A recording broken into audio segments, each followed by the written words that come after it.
시편으로 저희가 다시 돌아왔는데요. 시편 21편입니다. 우리 다 같이 일어나셔서 하나님 말씀 같이 읽도록 하겠습니다. 시편 21편. 오늘은 13절까지 다 안 하고요. 1절부터 7절까지만입니다.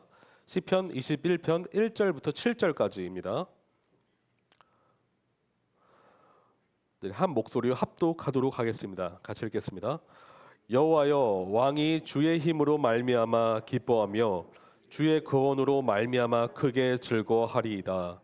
그의 마음의 소원을 들어 주셨으며 그의 입술의 요구를 거절하지 아니하셨나이다.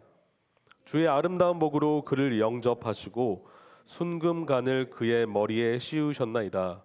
그가 생명을 구하매 주께서 그에게 주셨으니 곧 영원한 장수로소이다. 주의 구원이 그의 영광을 크게 하시고 존귀와 위엄을 그에게 입히시나이다. 그가 영원토록 지극한 복을 받게 하시며 주 앞에서 지극게 하시나이다. 왕이 여호와를 의지하오니 지존하신 이의 인자함으로 흔들리지 아니하리이다. 아멘. 자리에 앉으시겠습니다. 오늘은 항상 기뻐하라라는 말씀으로 시편 강해를 하려고 하는데요.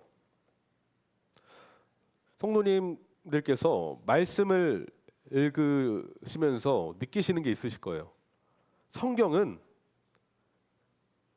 기뻐하라라고 말한다는 것을 말이죠. 기뻐하라. 성경은 계속해서 우리에게 기쁨의 중요성에 대해서 이야기를 합니다. 기뻐하라. 빌립보서를 보시면 빌립보서 전체가 뭐로 이루어진 줄 아십니까? 기쁨, 기뻐하라, 계속 기뻐하라라고 그렇게 말을 해요.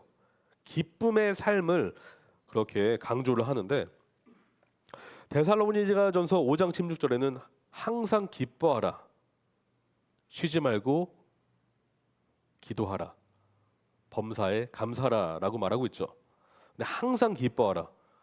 그러니까 어떠한 상황이든지 어떠한 때이든지 누구와 함께 있든지 간에 기뻐하라라고 말하는 것입니다. 아까 말씀드렸던 빌립보서 4장 4절이 핵심 구절이라고 할 수 있는데요. 이렇게 말하고 있어요. 주 안에서 기뻐하라. 주 안에서 항상 기뻐하라. 내가 다시 말하노니 기뻐하라. 뭐라고 하고 있죠? 주 안에서 항상 기뻐하라.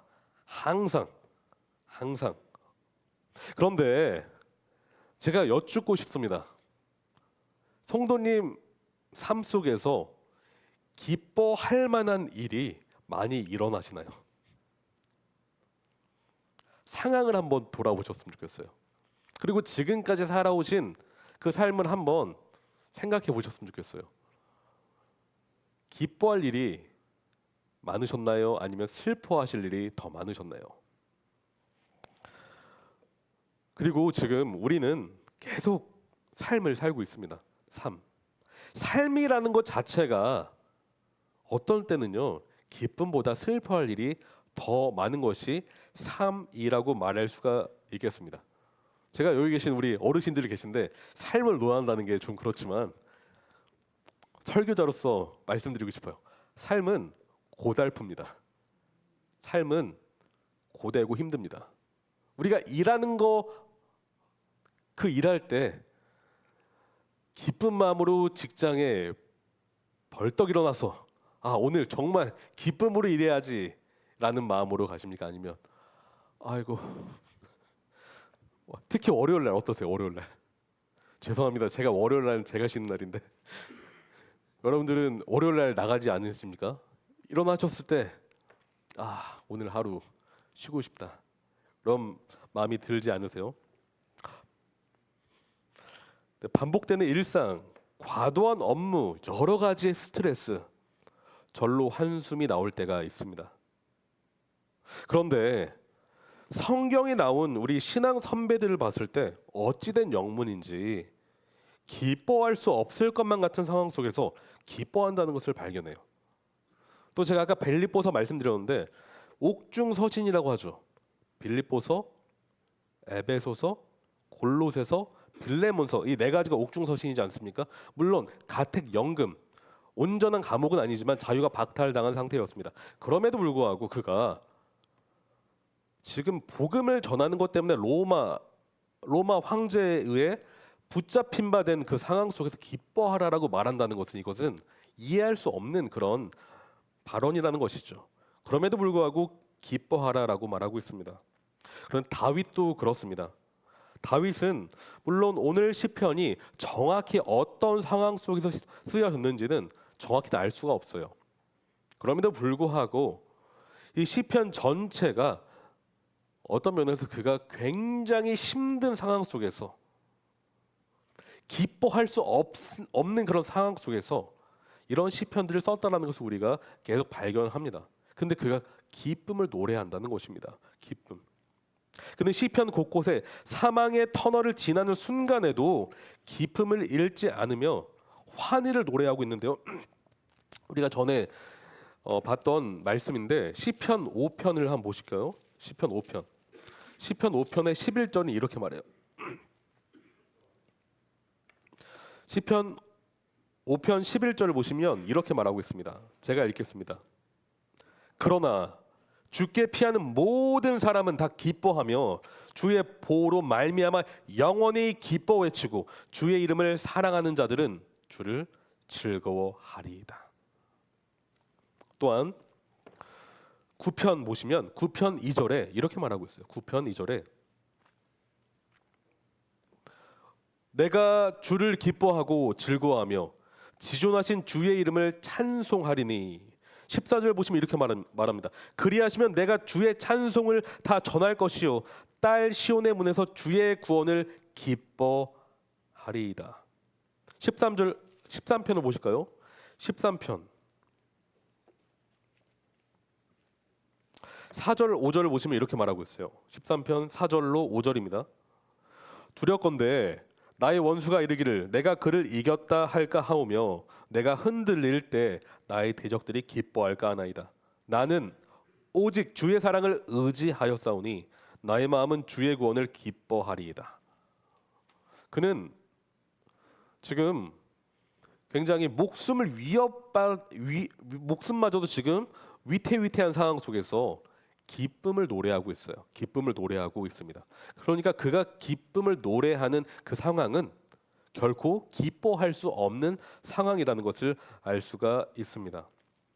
근데 오늘 말씀을 보시면 그는 소원이 있었다는 것을 볼 수가 있어요. 2절을 보시면 이렇게 말하고 있습니다. 2절을 보시면 그의 마음의 소원을 들어주셨으며 그의 입술의 요구를 거절하지 아니하셨나이다. 그가 마음의 소원이 있었다는 것을 알 수가 있습니다. 그의 마음은 승리하기를 원하는 소원, 그 마음으로 가득 차 있었어요. 승리. 적과의 싸움에서 이기기를 원했어요. 원수와의 전투에서 승전보를 올리기를 원했습니다. 바로 그 소원이 있었어요. 승리라는 소원 말이죠. 그런데 하나님은 너무나 미쁘신 주권자께서는 그의 소원을 뭐라고 하고 있죠? 들어주셨다. 이미 들어주셨다라고 말하고 있습니다. 또한 더 나아가 그의 요구를 거절하지 아니하셨다라고 말씀하고 있습니다. 저는 오늘 오전에 혹시 예고편 보신 분이 계신지 모르겠는데요. 다윗이란 영화가 이제 앞으로 개봉을 합니다. 다윗 애니메이션인데요. 이제 미국에서 만들어졌는데 이제 한국에서 이제 개봉을 7월달에 하는 것 같아요. 그런데 목회자들 또 목회자 아내 대상으로 시사회를 여러 가지 초대를 받았습니다. 그래서 이제 목포에 있는 목회자들이 초대받아서 평화광장에 있는 CGV에 가서 시사회에 가서 설명 듣고 영화 관람을 했거든요. 다윗 영화를 봤어요. 근데 제가 전하는 말씀이랑 이제 오버랩이 돼가지고 되게 신기했는데 저는 그 영화 이제 나중에 나오면은 추천해 드리고 싶어요. 너무 잘 만들었고 참 다윗의 믿음을 굉장히 생동감 넘치게 묘사하는 작품이어서 같이 또 교인들이랑 보면 좋을 것 같습니다. 그런데 그 영화에서 제가 관심 있게 봤던 장면은 다윗과 골리앗의 전투였어요. 네. 제가 굉장히 좋아하는 말씀이 사무엘상 17장 45절인데요. 그 영화에서 다윗이 골리앗과 어떻게 싸우는지를 물론 영화이기 때문에 조금은 이제 좀 더 생동감 넘치게 더 이제 가미한 것도 있지만 굉장히 잘 표현을 했는데요. 말씀을 보면 어떻습니까? 다윗은 10대 시절 굉장히 어린 나이에 그가 군대에 가지 않은 그런 나이였어요. 형들만 군대에 갔었죠. 그런데 그 블레셋의 골리앗이라는 그 거인이 거대한 장수가 하나님의 군대를 모욕하는 그것을 보고 참을 수가 없었습니다.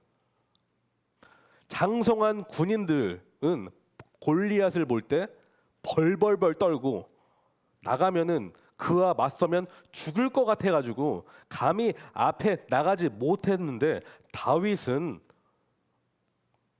골리앗을 바라보며 하나님을 모욕하는 그를 가만히 놔둘 수가 없었습니다. 성도님이 인간적인 눈으로 봤을 때 다윗과 골리앗이 게임이 됩니까? 그 싸움이 승산이 있습니까? 승산이 없어 보입니다. 다윗은 굉장히 작은 키에 왜소합니다. 그런데 골리앗은 2m가 넘는 키에 굉장히 딱 보기만 해도 압도당하는 그러한 거구의 장수입니다. 또한 그는 비늘 갑옷으로 무장되어 있고 엄청난 창을 가지고 있기 때문에 그 창에 스치기만 해도 그냥 바로 죽을 것만 같습니다. 그런데 다윗은 어떻습니까? 맞는 갑옷이 없어서 옷을 다 풀어 헤치고 그가 입고 있던 옷을 입고 그냥 물매와 5가지 매끄러운 돌 그리고 지팡이만 가지고 나아갑니다. 그런데 그는 이렇게 말해요. 사무엘상 17장 45절 제가 읽겠습니다. 하나님과 주의 군대를 모욕하던 골리앗에게 이렇게 말해요. 너는 칼과 창과 단창으로 내게 나와오거니와 나는 만군의 여호와의 이름 곧 내가 모욕하는 이스라엘 군대 하나님의 이름으로 내게 나오노라. 어떻습니까? 결과가 어떻게 되죠? 인간적인 눈으로 봤을 땐 당연히 골리앗이 이길 것만 같습니다. 하지만 다윗은 알고 있어요. 하나님이 나와 함께 하시면 골리앗은 아무것도 아니다. 아무것도 아니다. 다윗은 항상 그러했습니다. 다윗은 하나님을 의지하는 사람이었습니다. 오늘 본문은 다윗이 골리앗과 싸우는 배경은 아니에요. 그런 문맥적인 상황은 아닌데요. 그러나 다윗은 항상 그러했다라는 것입니다. 그의 소원은 자기 자신을 드러내는 승리가 아니라 여호와 하나님의 영광을 드러내는 승리였어요. 그래서 하나님이 그 소원을 들어주신 것입니다. 성도님의 소원은 무엇입니까? 무엇을 위해 싸우십니까? 어떤 싸움을 하고 계십니까? 여러분이 싸우는 것은 그 대상은 무엇입니까? 또한 어떤 목적을 가지고 싸우고 계십니까? 다윗이 기뻐할 수 있었던 것은 1절 한번 보실까요? 1절을 같이 한번 읽어보겠습니다. 1절 자, 여호와여 왕이 주의 힘으로 말미암아 기뻐하며 주의 구원으로 말미암아 크게 즐거워하리이다. 다윗은 기도했습니다. 주님의 마음에 합한 기도를 했습니다. 바로 하나님의 영광 말이죠. 이 승리를 통해서 하나님의 영광이 드러나게 하여 주시옵소서. 하나님, 저를 통해서 하나님의 위엄과 존귀가 드러나게 하여 주시옵소서. 그의 그 소원은 하나님이 기뻐하실 소원이었고 하나님이 들어주실 요구였다는 것입니다. 그래서 하나님의 그 능력으로 말미암아 기뻐하며 주의 구원의 역사를 경험함으로 말미암아 그가 크게 기뻐하게 됐던 것입니다. 성도님, 우리 삶 속에서도 치열한 영적 전투가 있어요. 우리의 전투는 혈과 육의 싸움이 아니라 영적인 전투입니다. 우리의 적은 누구죠? 사탄입니다. 하지만 더 무서운 적이 있어요. 무엇입니까? 우리 내면 안에 도사리고 있는 우리의 죄성입니다. 우리는 두 가지 적이 있어요. 내면적인 적과 외부적인 적이 있습니다. 그런데 그 영적 전투의 승리의 비결은 여호와 하나님께 있다라는 것을 기억하십시오. 우리가 그 전투를 하나님의 영광을 위해 싸우고자 할 때 결국 우리는 이기게 될 것입니다. 왜냐하면 하나님은 우리를 구원하시는 분이시기 때문입니다. 그러므로 이 다윗을 통해서 우리가 알 수 있는 사실은요, 그 원대한 소망을 품고 소원을 품고 기도하는 사람은 승리를 경험할 것이고 그 승리로 말미암아 기뻐하게 될 것이라는 것이죠. 여러분, 기쁨은 우리에게서 나오는 것이 아니라 하나님에게서 나오는 것입니다. 진짜 기쁨은 여호와 하나님만 주실 수가 있습니다. 그런데 그 수단과 통로는 여호와를 향한 우리의 진실된 마음이라는 것입니다.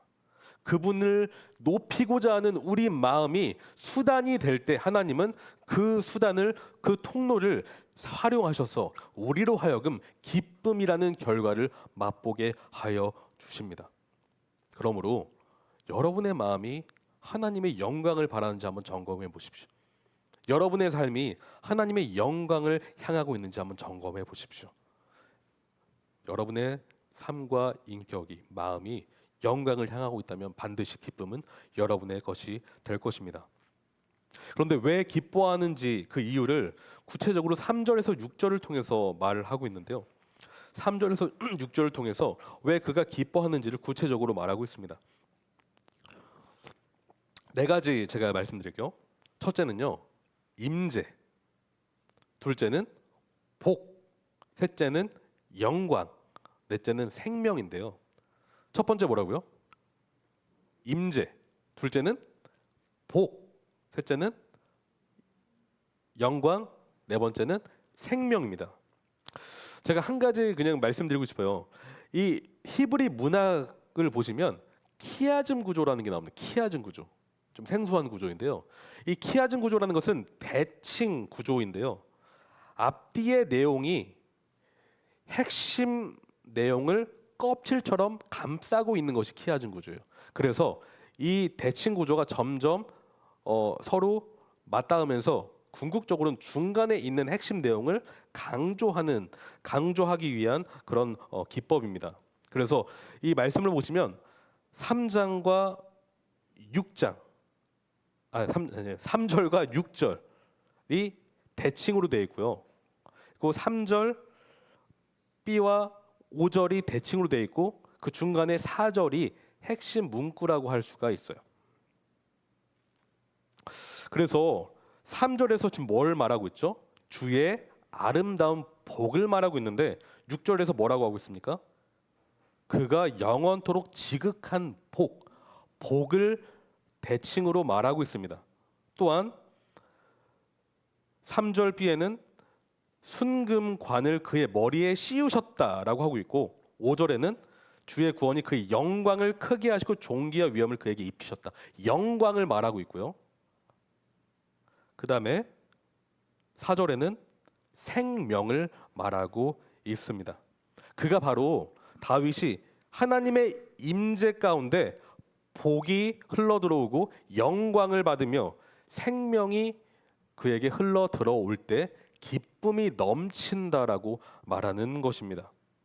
저는 복에 대해서 먼저 말씀드리고 싶습니다. 복인데요. 3절을 보시면 주의 아름다운 복이라고 하고 있고 6절에서는 영원토록 지극한 복이라고 하고 있어요.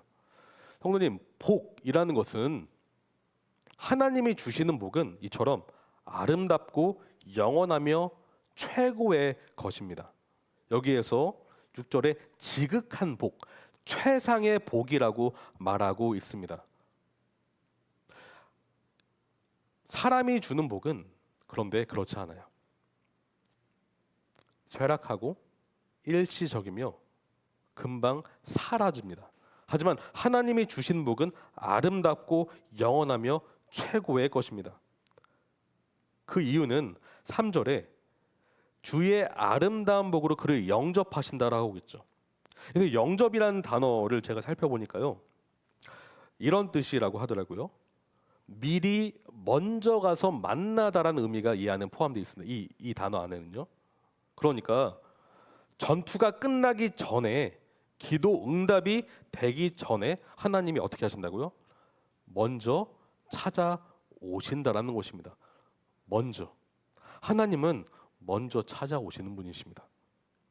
하나님은 우리에게 그분의 얼굴을 비추사 우리로 하여금 하나님의 빛을 따라 살아가게 해주십니다. 그래서 6절을 보시면 그가 영원토록 지극히 복을 받게 하시며 주 앞에서 기쁘고라고 하고 있죠. 주 앞에서란 단어는 주의 얼굴이란 뜻입니다. 주 앞에서. 주의 얼굴. 하나님이 우리에게 얼굴을 비춰주시는데 그분의 그 영광의 강체가 우리로 하여금 막다른 골목에서 그 어둠 속에서 갈 길을 밝게 비춰주시는 것이죠. 그리고 또한 이 복은요, 영원합니다. 영원하다. 기억나십니까? 제가 예전에 아브람 언약, 다윗 언약에 대해서 말씀드렸어요. 그런데 이 언약 안에는 핵심이 뭐가 있었죠? 바로 복이 있었습니다. 복. 그런데 그 복의 핵심은 무엇이었습니까? 자손이었어요. 근데 그 자손은 궁극적으로 누구였죠? 예수 그리스도를 말씀하고 있습니다. 이 시편은 제왕시예요. 다시 말해 메시아적인 시편이라는 것입니다. 그래서 학자들은 이 시편이 그리스도 예수 그 다윗 언약과 연결되는 시편이다라고 그렇게 해석을 하고 있습니다. 그래서 이 복은 궁극적으로는 우리의 생명, 영원한 생명이라는 복으로 나아가기 때문에 영원하다라고 하는 것입니다. 최고의 복이라는 것이죠. 둘째는 영광인데요. 영광. 3절 하반절에는 순근감으로 그의 머리에 씌우셨다라고 하고 있고, 그 다음에 5절에서는 우리 같이 한번 읽어볼까요? 5절 시작. 주의 구원이 그의 영광을 크게 하시고 존귀와 위엄을 그에게 입히시나이다. 성도님, 우리는요 예배를 드릴 때, 찬양을 할 때, 어떤 이야기를 할 때 영광이라는 단어를 굉장히 자주 사용합니다. 그런데 여러분은 영광을 무엇이라고 알고 계십니까? 영광을 어떻게 생각하고 계십니까? 우리가 예배를 드릴 때 하나님께 영광 올려드린다는 말 많이 하지 않습니까? 그런데 그것이 무슨 뜻일까요? 영광이라는 것은요, 무게를 가늠할 수 없는 가치입니다. 무겁다라는 게 영광의 뜻이에요. 무겁다. 그러니까 저울로 잴 수 없는 그 무게, 그래서 가치를 환산할 수 없는 압도적인 영향력을 끼치는 그런 것이 바로 영광인데요. 영광은 본질적인 면이 집중되어 있는 단어입니다. 본질적인. 그런데 이 존귀란 단어가 나오지 않습니까? 여기서 존귀는요, 그 본질, 영광스러운 본질로부터 뿜어 나오는 기품을 말하는 것이 바로 존귀입니다. 왕적 권위를 상징하고 있어요. 그리고 위엄은 왕이 화려한 왕관과 왕복을 입을 때 보이는 화려하고 장엄한 외관을 뜻하는 단어입니다. 그런데 이 모든 것이 지금 누구에게 주어진다라고 하고 있습니까? 바로 왕, 지금 다윗에게 주어진다라고 하고 있어요. 바로 그가 전투에서 승리했기 때문에 그렇습니다. 그런데 이 말씀을 우리에게 적용했을 때, 우리가 영적 전투에서 여호와 하나님을 의지하고 의존하며 그분의 그 은혜로 말미암아 우리가 승리하게 됐을 때, 우리 또한 이렇게 영광과 존귀와 위엄의 옷을 입게 될 수가 있습니다. 핵심은 이 모든 것이 여호와의 것이기 때문에 우리가 여호와를 의존했을 때 여호와께서 이 옷을 우리에게 입혀 주신다라는 것입니다. 그런데 핵심이 뭔지 아세요? 우리가 하나님을 붙잡아야 된다는 것이 요점입니다. 인간적인 방법이 아니라, 인본주의적인 술수가 아니라, 세상의 풍조가 아니라 하나님의 뜻을 붙잡을 때 우리가 영광과 존귀와 위엄의 옷을 하나님께서 입혀 주신다라는 것입니다. 다윗은 그러한 승리를 누리고 있고 그러한 영광의 옷을 입고 있습니다. 다윗은 그랬습니다. 다윗은 목자였을 때에도, 사울에게 쫓기는 신세였을 때에도, 그가 왕이 되었을 때에도, 또한 전투에서 승리했을 때에도 교만하지 않았습니다.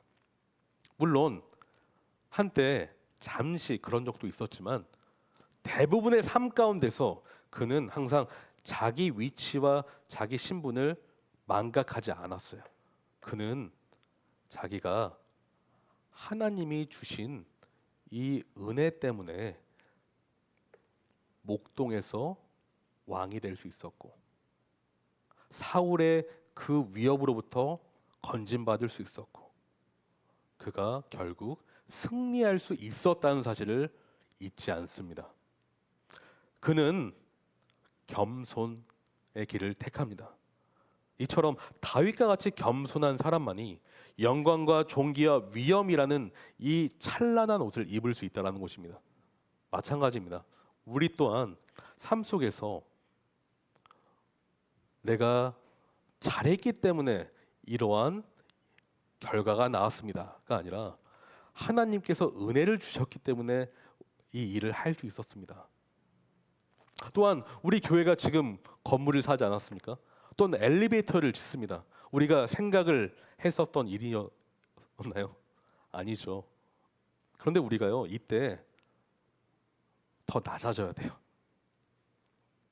이 모든 것들이 하나님께서 하셨고 하나님이 도와주신다는 것을 우리가 망각한다면 잘못하면 교만해질 수가 있습니다. 우리는 이 모든 것을 하나님께 다 돌려야 되고 계속해서 하나님을 붙들어야 할 줄로 믿습니다. 우리는 지금 엘리베이터 시공 업체를 지금 계속 구하고 있습니다. 가장 합당한 조건에 가장 안전하고 튼튼한 그런 시공을 할 수 있는 업체를 구하고 있는데요. 성도님, 기도해 주십시오. 기도해 주십시오. 하나님께서 우리의 기도를 들어주심으로 저희가 정말 아주 안전한, 정말 오래 잘 사용할 수 있는 전도의 수단으로 활용할 수 있는, 또한 우리 노부모님들 안전하고 잘 이렇게 오셔서 예배 드릴 수 있는 그런 엘리베이터를 설치할 수 있도록 기도해 주십시오. 기도해 주십시오. 지금 복 영광 받는데요, 생명입니다. 생명. 다윗은 전투에서 살아 돌아오게 해달라고 지금 간구하고 있어요. 4절, 키아준 구조의 핵심은 뭐라고요? 그 중심에 있는 것이 지금 그 저자가 말하고자 하는 핵심인데요. 4절 보시면 이렇게 말하고 있습니다. 같이 읽어볼게요. 그가 생명을 구함에 주께서 그에게 주셨으니 곧 영원한 장수로소이다.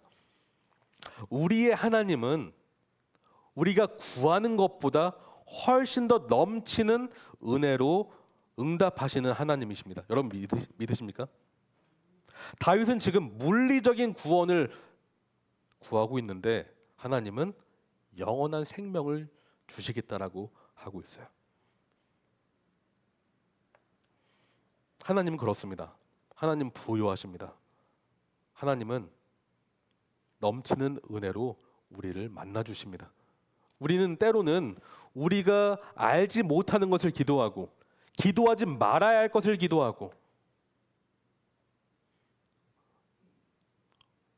영적 소경인 것처럼 기도할 때가 있어요. 하지만 하나님은 그 기도를 선하게 응답해 주십니다.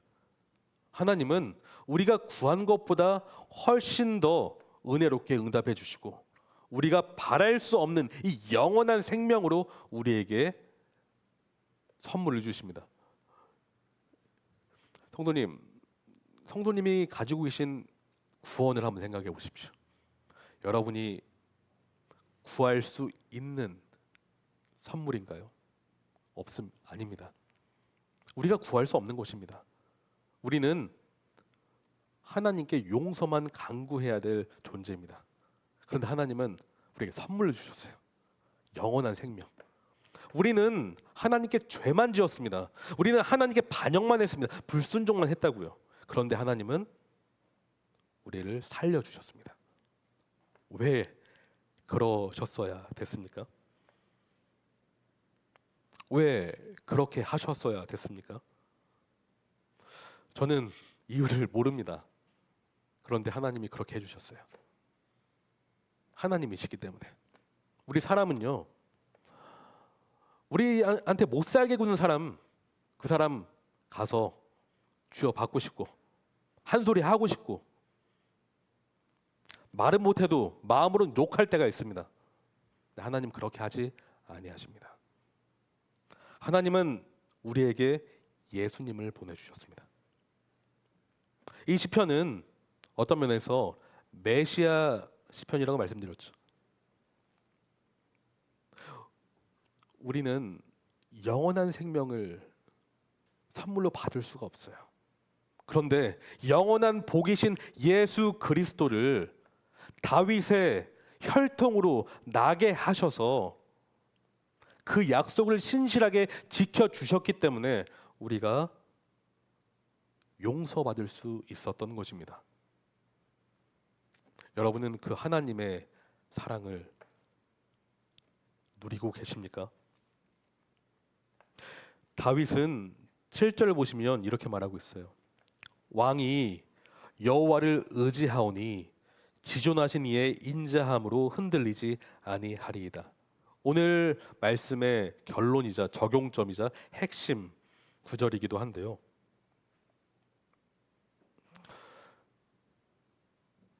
성도님 그거 아세요? 왜 여러분이 믿음에서 파선하지 않을까요? 왜 여러분이 질 것 같은데 이기는 경우가 많을까요? 왜 여러분이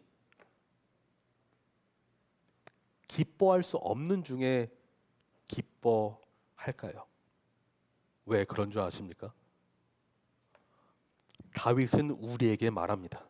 그 이유는 하나님의 사랑이 변치 않으시기 때문이다라고 말하고 있어요. 그 이유 그것뿐입니다. 우리가 하나님께 뭘 섭섭지 않게 뭘 해서가 아니라 우리가 하나님께 뭘 드려서가 아니라 우리가 하나님께 어떠한 잘난 행위를 해서가 아니라 하나님의 사랑이 변하지 아니하시기 때문에 그렇다라고 다윗은 말하고 있습니다. 왕이 여호와를 의지하오니 지존하신 이의 인자함으로 흔들리지 아니하리이다. 우리는 항상 흔들릴 수밖에 없고 우리는 항상 낭망할 수밖에 없고 우리는 항상 좌절할 수밖에 없는 연약한 인생입니다. 하지만 하나님은 그렇지 아니하십니다. 그런데 그분께서 우리를 영원히 사랑하신다라고 말씀하세요. 여기서 말씀하고 있는 이 인자함은 제가 많이 말씀드렸던 헤세드, 은혜, 바로 변치 않는 사랑 그 단어입니다. 다윗은 계속 헤세드를 이야기해요. 왜 그럴까요? 왜 헤세드를 이야기할까요? 이 시편에서 계속 등장하지 않고 빠지지 않고 등장하는 단어 헤세드인데 왜 헤세드를 말하고 있는 것일까요? 헤세드 이것이 정답이기 때문에 그렇습니다.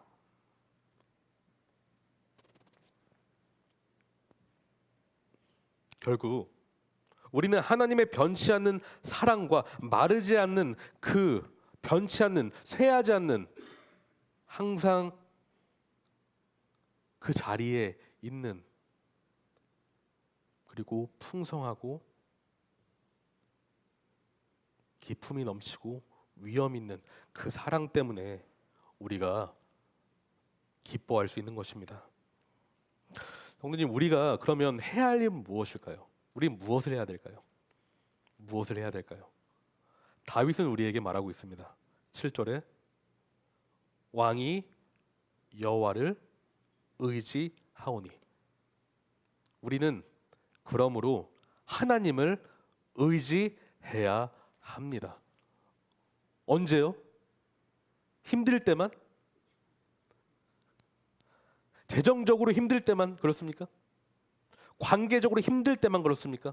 물론 그때 더 의지하십시오. 하지만 우리는 범사에 하나님을 의지해야 합니다. 왜냐하면 하나님은 우리의 아버지이시기 때문입니다. 사랑하는 성도님, 이제 말씀을 마치려고 합니다. 다윗을 살리신 여호와께서는 우리 또한 살리시는 여호와이십니다. 변함없이 사랑하시는 여호와, 다윗을 그렇게 변함없이 사랑하셨다면 우리 또한 변함없이 사랑하십니다. 여러분 믿으십니까? 그러면 여호와로 말미암아 항상 기뻐하십시오. 여호와로 말미암아 범사에 기뻐하십시오. 기도하겠습니다. 하나님, 오늘 말씀을 통해서 항상 기뻐하라 제목을 가지고 시편 21편 1절로 7절을 같이 살펴봤습니다.